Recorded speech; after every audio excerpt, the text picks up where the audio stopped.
Hello to all. Welcome back to VHS e-learning classes. Myself, Dr. Ramandeep Kaur, and today I am back with the session on sexually transmitted diseases in pregnancy. So, for the more lectures related to other subjects, you can subscribe to Vision Health Science Publisher YouTube channel. From there, the top educators from the India are teaching you all. So, avail this opportunity. So, now continue with our today's lecture, that is sexually transmitted diseases in pregnancy. So, STDs, today we'll just talk about the bacterial STDs in pregnancy. Bacterial STDs in pregnancy. So, under the bacterial STD in pregnancy, there is syphilis is there, gonorrhea is there, chancroid is there, and chlamydia. We are going to discuss about all this. Now, first, let's discuss about the syphilis in the pregnancy. Syphilis, it is a sexually transmitted infection which is caused by Treponema pallidum. And this bacteria, it is a obligate human parasite.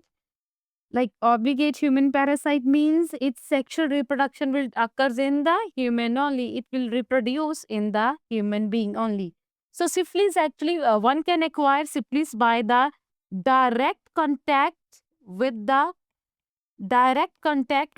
person having syphilis. So it's modes of transmission like by having a direct contact with a person having syphilis. So the primary feature, there is a one basic feature of the syphilis is whenever its formation occur, there is a formation of ulcer. So one characteristic feature of in our syphilis is there is a formation of the ulcer. So like at the initiation, there is a formation of, we are going to discuss about the pathophysiology. So at the initiation, there is a formation of the primary ulcer. What this formation of primary ulcer means, whenever there is a contact, and usually this contact is a sexual contact. So this contact, it will lead to formation of, it will lead to the formation of this ulcer, and that ulcer is called as chancre.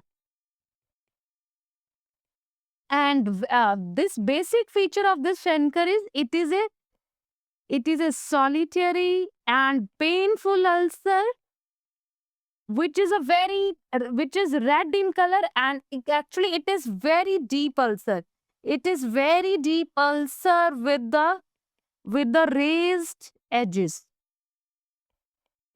So initially when there is a contact, so our first symptom, what would it be? It would be the formation of the primary ulcer. So primary ulcer has formed. So after formation of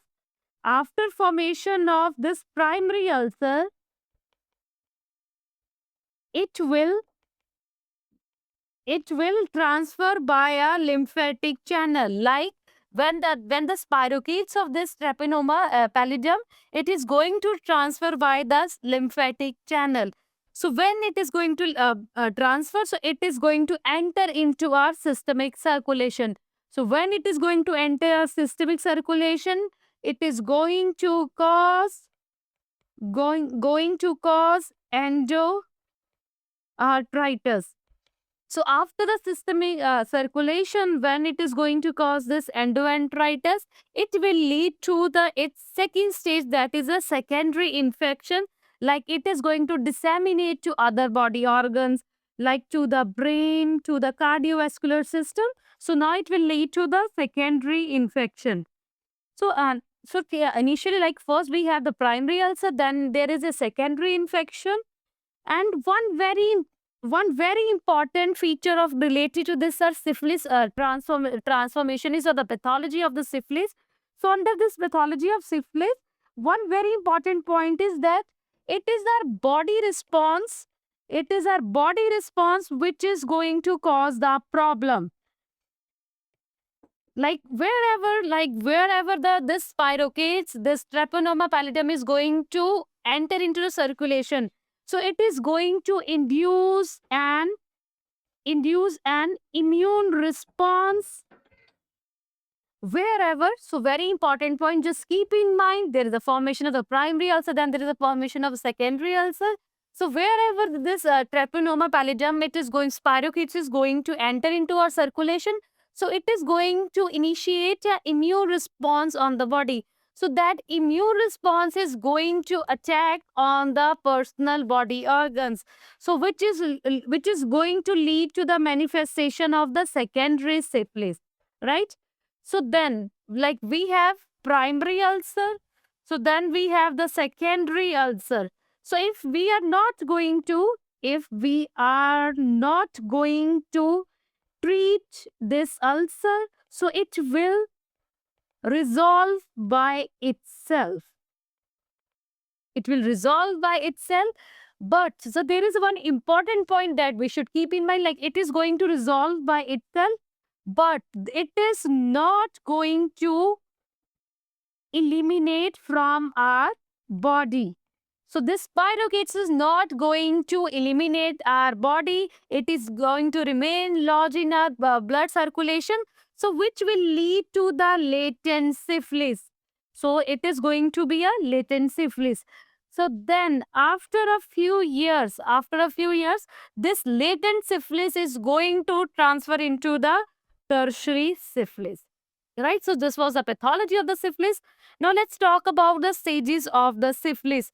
So the first stage is the primary stage. So under the primary stage, whenever there is a contact between a person, like I have already told you, usually there is a sexual contact. So whenever there is a contact between a person, so there is a going to formation of a ulcer. So there is a going to formation of that primary ulcer. So that primary ulcer is called as the chancre, and we know that this chancre is a very painful, it is a deep ulcer which is red in color and it is having a very raised surface. So at the primary stage, we are like when we are having primary contact with the infected person, so within that incubation period of like 3 to 4 weeks, there is a formation of this ulcer. Now let's come to the second stage. So under the second stage, our ulcer, like we can say that our chancre is resolved. So our ulcer is resolved. So but in the second stage, there is a diffuse maculopapular rash is there, which is red in color. There is a fever, there is a malaise, there is a fatigue, and rashes on the palms of the hands are there. And also if there is a presence of ulcer in the genital area, which is called as a condyloma lata. So that is called as condyloma lata. And the person in this secondary stage is very infectious, right? Then there is a latent stage. So under our latent stage, our clinical manifestation, they are resolved, and we can diagnose the syphilis by a serological testing. So we are going to diagnose it by a serological testing. So this serological testing is going to tell about whether it is the early syphilis or the latent syphilis.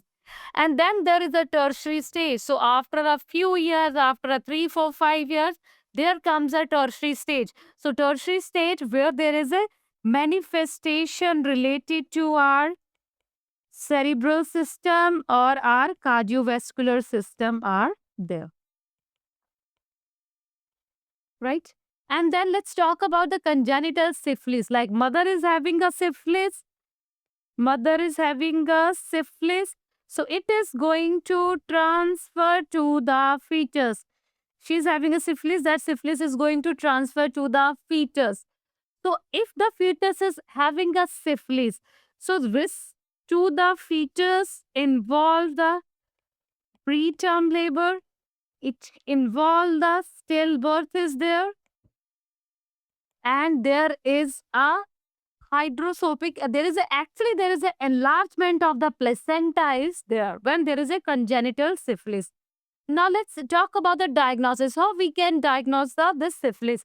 Syphilis is usually it is diagnosed in the latent stage. And how we can diagnose in the latent stage, we had already discussed with the help of in the latent stage with the help of serological test.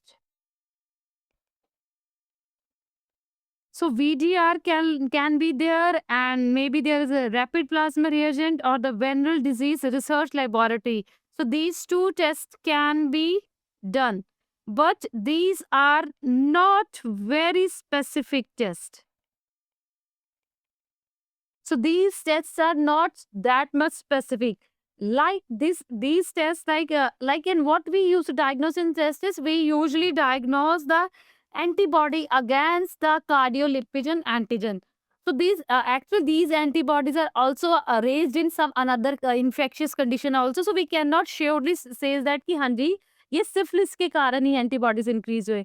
So in this condition we can do the fluorescent treponema antibody test or the Treponema pallidum passive article agglutination test. These are the very, very, very specific tests.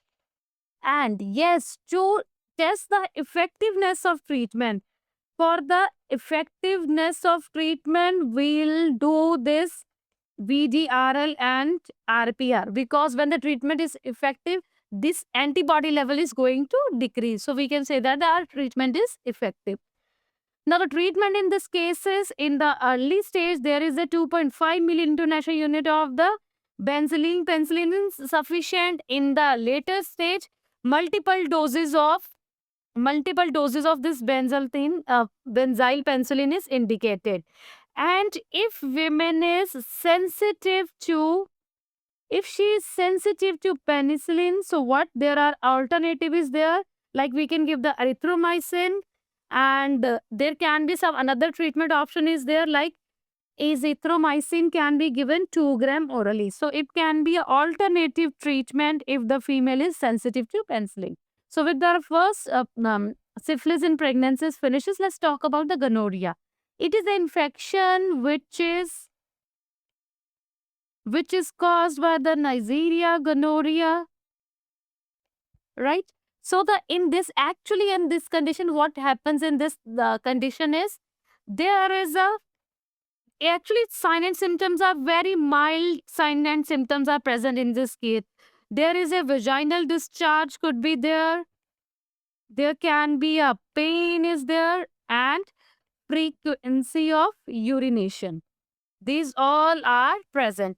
And how we can diagnose this condition? We can diagnose it with the help of the blood culture. And let's talk about the management. And remember that if this Neisseria gonorrhea, it is if it left untreated, it will lead to ophthalmium neonatum or puerperal sepsis in the mother. So what's its management is either the ceftriaxone 125 mg, or we can give the cefixime 400 mg, or we can give the spectinomycin. So this drug can be given. And in case of if the neonate is infected with the ophthalmia neonatum, so then ceftriaxone drug is given. So as a prophylactic, we can also treat the neonate with the silver nitrate preparation. After this, there is a chlamydia in pregnancy. Chlamydia, it is caused by the chlamydia trachomatis. Its effect on pregnancy is like if it affects in later part of pregnancy, so what it will lead to? It will lead to the preterm labor. It will lead to premature rupture of membrane. It will lead to the stillbirth. So these all complication can be there. So treatment in this condition is the erythromycin can be there, and if the neonatal infection is, it is treated by the erythromycin medicine only. And then there is a chancroid in the pregnancy. This chancrosis is caused by the Haemophilus ducti. So basically in this condition, there is also a formation of the painful ulcer is there. And usually this ulcer is going to resolve by its own. Right? So how we can treat this chancroid? We can treat it with the azithromycin, or we can also treat it with the help of the ceftriaxone. Like we can choose any of these three treatment option. So with this are the sexually transmitted diseases that is the bacterial STDs in pregnancy finishes. Thank you very much. Have a nice day.